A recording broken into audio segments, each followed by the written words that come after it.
নমস্কার বন্ধুরা, আপনাদের সবাইকে সীমা রান্নাঘরে স্বাগত। আজ আমি বানাবো এমনই একটি রেসিপি, সেই রেসিপিটি কিন্তু আগুন ব্যবহার না করেই আমি আজকের এই রেসিপিটি তৈরি করব। তো দেখুন, তার জন্য এখানে আমি বাদাম নিয়ে নিয়েছি। এখানে এইগুলো হলো চীনা বাদাম। চীনা বাদামগুলোকে আমি দোকান থেকে কিনে এনেছি এইভাবে ভাজা অবস্থাতে। তো আপনারা ঘরেও ভেজে আগের থেকে যদি ভাজা বাদাম ঘরে থাকে তাহলেও আপনারা এই রেসিপিটা বানাতে পারেন, বা সঙ্গে সঙ্গে বাদামগুলোকে ভেজেও বানাতে পারেন।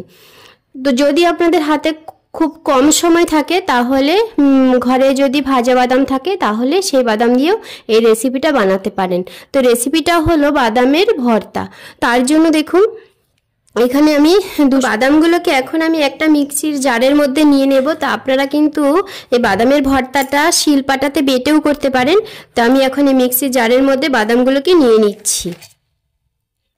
তা আমি এখানে যতটা বাদাম নিয়েছি, আপনাদের যে অতটা বাদামই নিতে হবে সেরকম কোনো কথা নয়, আপনাদের প্রয়োজন মতো বাদামটা নেবেন। তো দেখুন, মিক্সির জারের মধ্যে আমি বাদামটা নিয়ে নিয়েছি।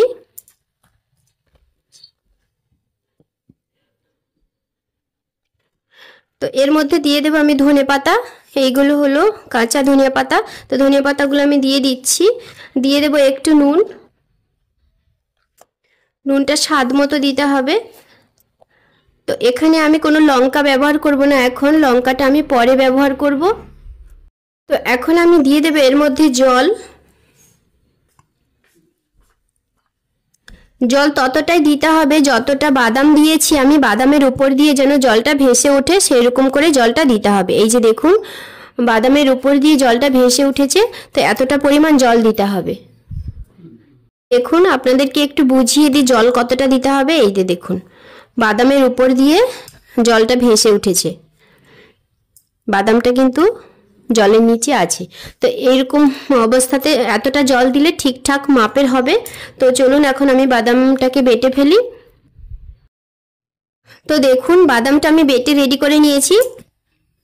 এই যে আর যে জলটা আপনাদের দেখিয়েছি, দেখুন জলটা ওইরকম ঠিকঠাক মাপের হলে এইরকম সুন্দর বাদামের পেস্টটা রেডি হয়ে যাবে। আর কত সুন্দর হয়েছে, কালারটাও কিন্তু দারুণ হয়েছে। তো এখন আমি এই বাদাম বাটাটাকে একটা বাটিতে ঢেলে নেব। তো আমার এই বাদাম বাটার রেসিপিটা আপনাদের কেমন লাগলো সেটা কমেন্ট করে জানাবেন। যদি ভালো লাগে তাহলে একটা লাইক করবেন, শেয়ার করবেন। যারা আমার চ্যানেলটা নতুন দেখছেন তারা অবশ্যই একটা সাবস্ক্রাইব করবেন, পাশে বেল আইকনটি ক্লিক করবেন, যাতে করে প্রতিদিন যে আমি এত সুন্দর সুন্দর ভিডিওগুলো ছাড়ছি সেই ভিডিওগুলো সবার প্রথমে আপনাদের কাছে পৌঁছে যায়। তো এখন আমি দিয়ে দেবো ঝালের জন্য লঙ্কার গুঁড়ো। ঝাল এবং কালার দুটোই হবে, আর দেখতে কিন্তু ভালো লাগবে। একটু লাল লাল কালারটা হলে সুন্দর লাগে দেখতে। আর এখানে আমি দিয়ে দিচ্ছি কাঁচা সরষের তেল। তো তেলটা এখানে আমি 2-3 চামচ পরিমাণ দিয়েছি। দিয়ে এখন ভালো করে তেল আর লঙ্কাটাকে বাদামের সঙ্গে মিশিয়ে নিচ্ছি।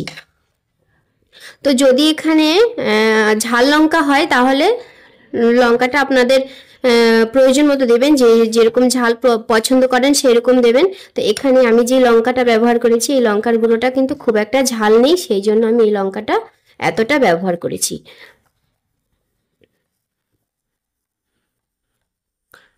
আর দেখুন কত সহজে অল্প সময়ের মধ্যে এই রেসিপিটা হয়ে যায়। আর এই যে বাদাম বাটার ভর্তাটা, বাদামের ভর্তাটা, এই ভর্তাটা কিন্তু ভীষণ টেস্টি হয়। গরম গরম ভাতের সঙ্গে কিন্তু ভীষণ ভালো লাগে খেতে। তো আপনারা সবাই ভালো থাকবেন, সুস্থ থাকবেন, আর বাড়িতে অবশ্যই একদিন এইভাবে বানিয়ে রেসিপিটা খাবেন, বাড়ির সবাইকে খাওয়াবেন। তো সবাই ভালো থাকবেন, টাটা। নিরামিষের দিনে অবশ্যই বানাবেন। যেই দিন নিরামিষের দিনকে কি সবজি বানাবো সেটা নিয়ে অনেক সমস্যা হয়ে পড়ে, সেই দিনকে কিন্তু এই রেসিপিটা সুন্দরভাবে বানানো যেতে পারে।